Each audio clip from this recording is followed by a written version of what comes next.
রথযাত্রার দিন বেহালায় খুলে গেল Barbeque Nation. We the Hungry Couple চলে গেছিলাম সেটার ইনাগুরেশন। আর সেদিনের ভিতরে অ্যাম্বিয়েন্স কিন্তু দুর্দান্ত ছিল।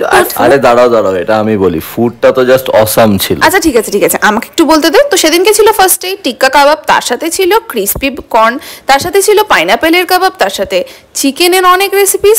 এত কাবাবের রেসিপি ছিল যে বলে শেষ করতে পারবো না। মোটামুটি 10 থেকে 12 রকমের আইটেম তো ছিলই শুধু কাবাবের।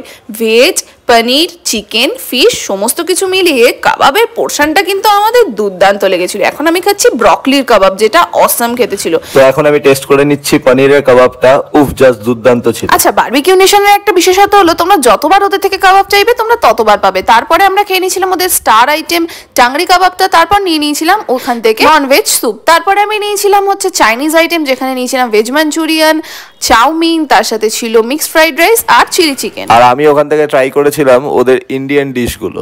আর এদিকে দেখো, ফিটনেস ফ্রেক হলে যা হয়, ব্রকলিটা কিন্তু ওকে খেতেই হবে। সব খাবারের মাঝখানে হেলদি টাচ। আরে ভাই, একদিন তো একটু অন্যরকম খেতেই পারিস। হ্যাঁ সেটা ঠিক, বাট মাটনটা দেখে সত্যিই লোভ লাগছে। চলো, খাবার দাবার তো সব নেওয়া হয়ে গেছে, এবার টেবিলে গিয়ে কথা বলা যাক। তো ফার্স্টেই আমি ওদের ভেজ স্যুপটা ট্রাই করেছিলাম, যেটা দারুণ ছিল। বিরিয়ানিটা তো জাস্ট কোনো কথা হবে না। চাইনিজের প্রত্যেকটা আইটেম দারুণ ছিল। আর মাটনটা তো বাপ রে বাপ। ওখানে যত ডেজার্ট ছিল সব প্লেটে তুলে নিয়েছিলাম, তরমুজটাও ছাড়ি। আর আমি স্পেশালি নিয়েছিলাম ওদের হট গোলাপ জামুনটা, যেটা কিন্তু ওদের মেন অ্যাট্রাকশন। আরে কি দুর্দান্ত খেতে। বাকি আমি ওদের আইসক্রিম গুলো ট্রাই করেছিলাম, যেটা কিন্তু দারুণ ছিল। আর ওদের স্পেশাল পান কুলফিটা ট্রাই করেছিলাম আমি, যেটা কিন্তু অসাম ছিল। তাহলে নিজের ওয়াইফ বা গার্লফ্রেন্ডকে নিয়ে এক্ষুনি চলে যাও বেহালার বারবিকিউ নেশনে।